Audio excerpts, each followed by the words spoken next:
O nosso trabalho hoje é sobre o trato digestivo superior. Os componentes do grupo são eu, Kevin, a Yasmin, a Andréia e a Viviane. E a gente vai falar sobre a epiglote, a faringe e a laringe. Epiglote.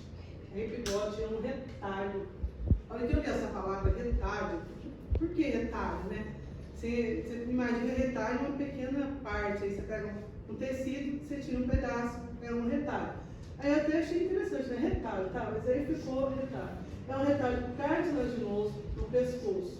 Ele recobre a laringe durante a deglutição. Basicamente, a epiglote cobre a abertura da laringe no processo de deglutição. Ou seja, né, de modo a evitar que a comida entre na laringe, ela permanece verticalmente fechada durante a respiração e, portanto, permite que o ar seja exalado e inalado pelos pulmões.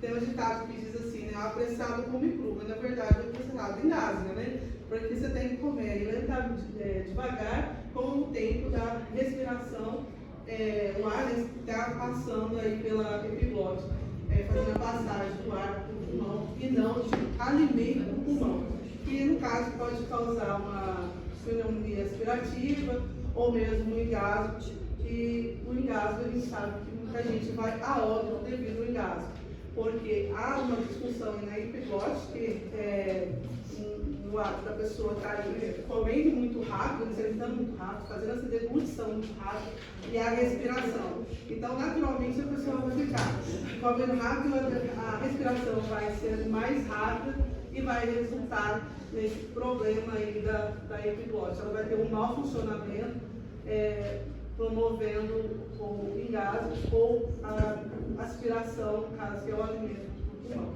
E tanto um quanto o outro, né, dessa disfunção, ela pode levar o indivíduo a óbito. Então, mesmo sendo aí, conforme diz, um retalho, né, conforme fala ali, ela é muito importante nesse processo de respiração no período, né, da deglutição e da alimentação. Então, ela faz esse processo. Você não pode ficar sem respirar enquanto você está alimentando. Você está tendo a passagem de ar, que também ajuda aí no processo do bolo alimentar. Então, ela faz esse processo de harmonização, né, da deglutição do alimento, a passagem de ar pelo local adequado. Certo? E a disfunção, no caso que a gente já falou, da epiglote resulta em disfagia periglótica, que pode causar pneumonia aspirativa.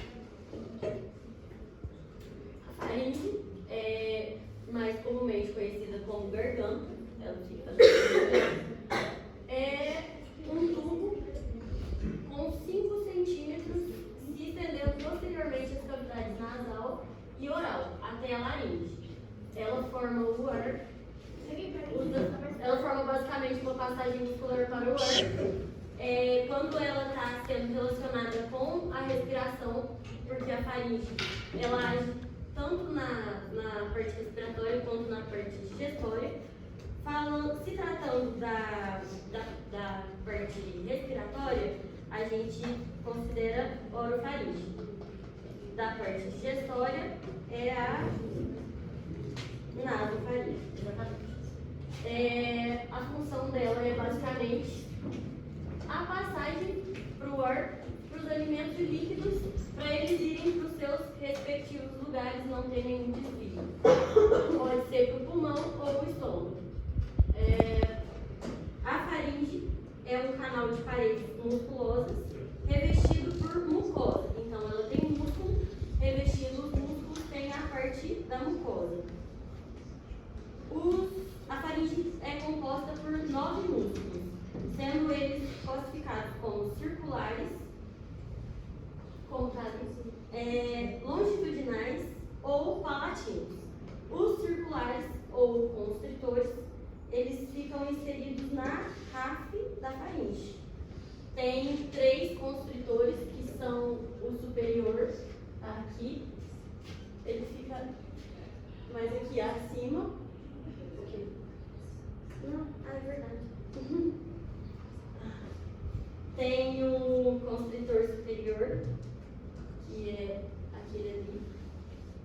fica mais na lateral.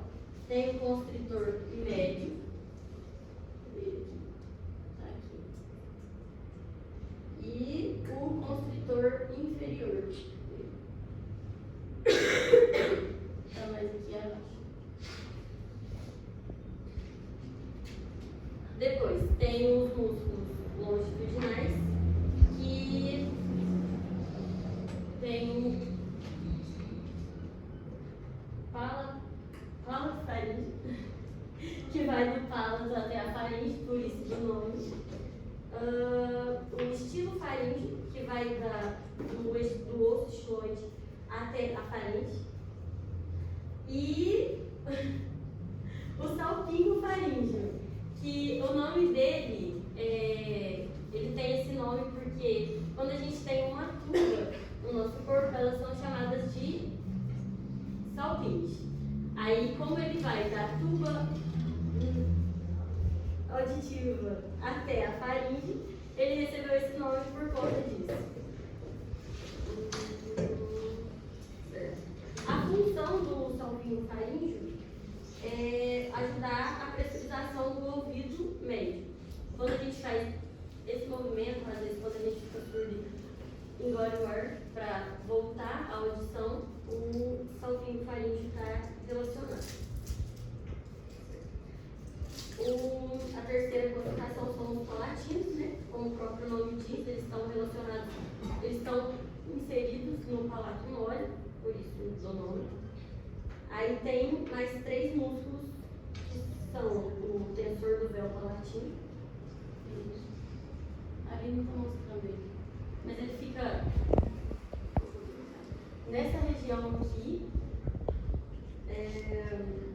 A origem dele é no esfenóide, origem no esfenóide e tubo auditivo, também. Levantador do véu palatino, a origem dele é no osso temporal. E tem o músculo da úvula, que seria a campainha, né, da garganta. Dentro da mucosa da campainha existe um músculo que é o músculo da úvula. Ela funciona como uma válvula, uma tampa, né? Que ela fecha a cavidade nasal quando a gente vai engolir. Por isso que quando a gente vomita ou a gente engole, né? A não ser que a pressão seja muito grande, no caso do vômito, o alimento não vai pelo nariz por conta da úvula. E quando a gente engole, ele faz um movimento assim, tampando a cavidade nasal. Por isso que o alimento não entra na cavidade nasal. Ou seja, essas 3 estruturas, né, que nós estamos falando, elas, né, fazem a divisão entre o trato respiratório e o digestório, no caso, né, digestivo. Então, essas estruturas são, por mais pequenas, são muito importantes, né, para o funcionamento aí do organismo. Né? Então, é onde está essa estrutura toda que a gente está falando, que faz essa divisão e concede aí uma boa função do corpo em si. Então, a laringe, ela é situada em cima da traqueia, é constituída principalmente de tecidos moles e rígidos, e ela tem 2 funções principais, que é ajudar na fala, porque é onde fica as cordas vocais, então ela ajuda na fonação, e ela também funciona como um filtro na respiração, que ela impede que algumas partículas e coisas, né, cheguem no pulmão e possam causar algum estrago ou algum tipo de lesão nos pulmões. É basicamente isso. Então, queria falar um pouco sobre, aprofundando um pouco mais do que você acabou de falar, para que serve a laringe. Então, como ela disse, ela serve também para proteção das vias respiratórias, para impedir que as coisas cheguem nas nossas vias respiratórias, pulmão e mesmo. Temos a epiglote, que fica logo acima, né, da laringe, e quando a gente vai engolir alguma coisa, ela se fecha para impedir que entre, por exemplo, uma comida nas nossas vias respiratórias. mas nem sempre ela vai ser 100% eficaz. Pode acabar entrando alguma coisa, por exemplo, partículas de poeira, ou então quando a gente tem alguma coisa, um excesso de muco.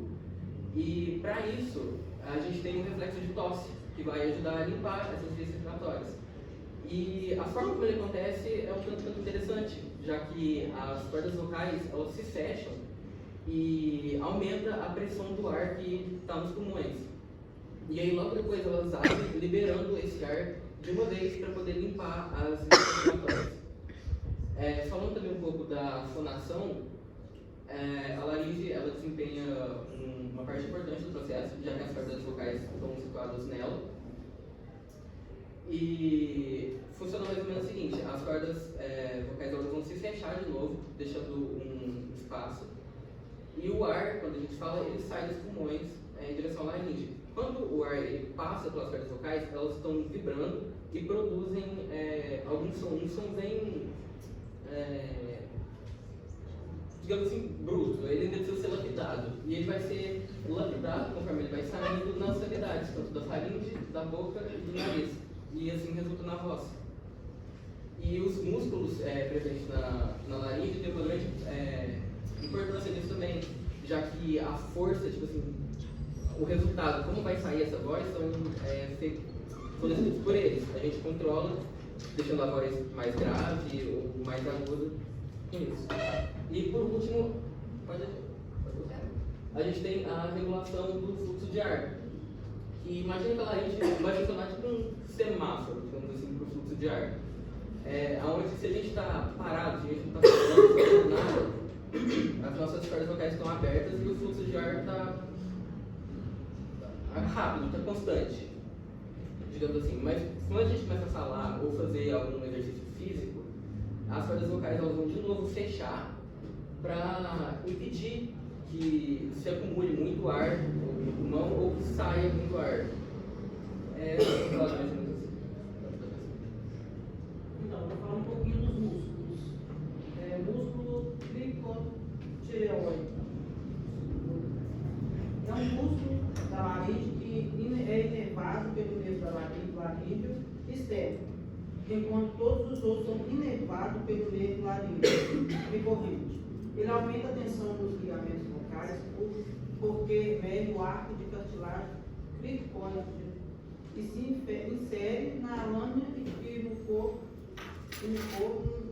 inferior da cartilagem da tireoide. Vamos lá para o próximo, seria o músculo tireoariterioide. Reduz a tensão nos ligamentos vocais porque se origina no ângulo da cartilagem tireoide e se estende ao longo do processo vocal da cartilagem aritireoide. Músculo cricoaritireoide posterior abre a rima glótica, enquanto o músculo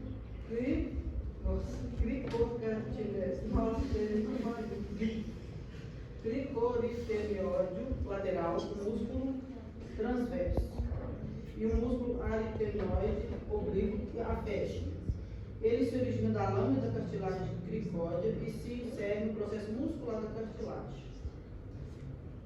Cricoaritireoide lateral se insere na mesma forma que o músculo posterior. Ele emerge na parte lateral do arco da cartilagem. Músculo aritenoide transverso se origina no processo muscular da cartilagem e se estende até o processo muscular da cartilagem atirenoide oposta. Músculo atirenoide oblíquo aparentemente não possui origem, uma vez que se estende em duas cartilagens tireoides e se insere em cada um dos seus axes.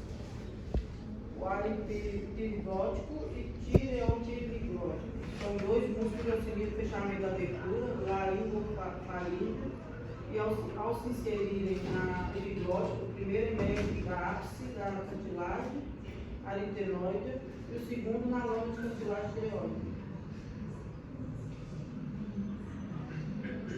Agora algumas patologias. A gente trouxe uma patologia para cada um das estruturas que a gente falou, porque como são três, existem várias. Falando da epiglote, tem a epiglotite, Qualquer semelhança e mera coincidência, todas são lites, tá, gente? A epiglotite é uma infecção bacteriana do epiglote dos tecidos circundantes. Ela pode bloquear a traqueia e ser fatal. Ali na imagem, dá pra vocês verem. Aqui seria uma epiglote normal, abertura normal, e aqui seria uma epiglotite.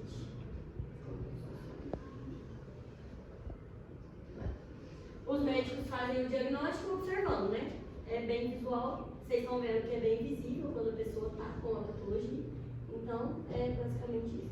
Tem a vacina, que é a Haemophilus influenza, tipo B, que pode prevenir a epiglotite.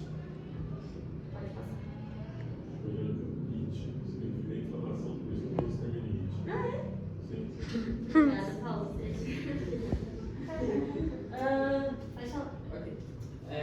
A laringite, que é bem comum, acredito que todos conheçam, é uma inflamação da laringe que pode ser causada por um vírus, uma bactéria ou um fungo. E elas têm algumas formas crônicas secundárias que são causadas por agentes químicos. No caso, por exemplo, muito obrigado, o refluxo gastroesofágico. Ela é inicialmente uma laringite química que tende a durar um longo período. As queixas mais frequentes são a rouquidão, uma dor de garganta, tosse, porque tenta limpar, como eu tinha explicado antes. A febre tem dificuldade para deglutir ou respirar, porque fica fechado. Você pode ver. Fica inflamado. É verdade, aqui, ó. Pacientes em tratamento de alergia crônica normalmente pode ser visto a infecção fúngica.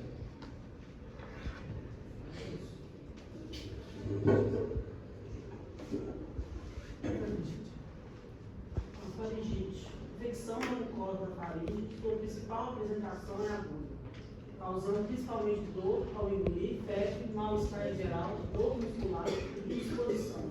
A região estômago-biliar pode produzir pequenos caroços. Linfonodos geralmente são causados por vírus, mas as bactérias também são comuns como causadores da faringite. Aí a diferença de uma para outra, né? Aqui é bacterial, normalmente tem é bem mais visível. E aqui é viral, é mais um inchaço, né? E a vermelha. E dói também. E dói. Todas as duas doem, né? Qualquer coisa. Uma tem medicamento para tratar, a outra não. A viral não trata com medicamento. Você não tem medicamento para vírus.